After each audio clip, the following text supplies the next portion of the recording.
When my grandfather passed, the lawyer slid a thick folder across the desk and casually said, "You now own about 1,200 acres.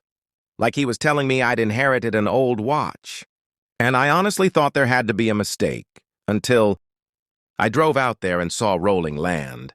Woods, ponds, and sitting right in the middle of it all, a perfectly manicured neighborhood with matching mailboxes, identical fences, and a giant stone sign that read Eagle Crest Estates, private hoe property.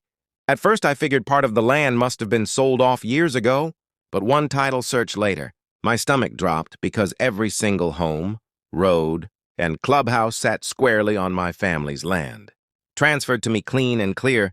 And when I stopped at the HOA office to politely ask how that happened, the president, a smug guy in khaki shorts who never stood up from his chair, laughed and said, "You must be new. This HOA has been here 20 years. We don't answer to outsiders," which was funny because I wasn't an outsider. I was their landlord whether they liked it or not.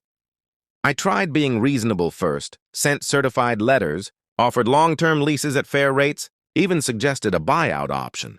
But the HOA board responded by posting notices around the neighborhood, claiming I was a scammer trying to steal their homes. Then they blocked the only public access. Road also mine with a gate and security guard who told me I'd be arrested for trespassing on my own property.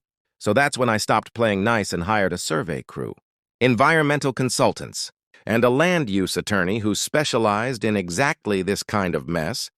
And within weeks, bright orange stakes and flags went up everywhere, marking boundaries, wetlands, easements, and violations the HOA had been ignoring for years, including homes built too close to protected water, illegal septic systems, and roads poured without permits. Suddenly, the county showed up.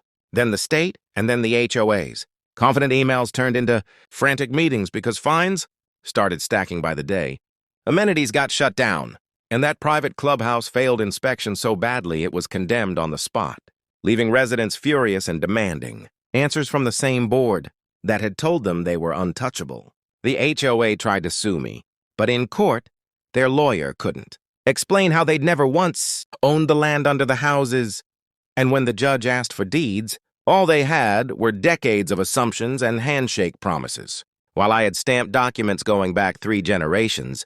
And after that ruling, the real fun began because I exercised my rights legally and methodically, terminating unauthorized use of roads, revoking access agreements for utilities routed across my land, and posting formal notices that any continued occupation required a signed lease or purchase agreement by a specific deadline.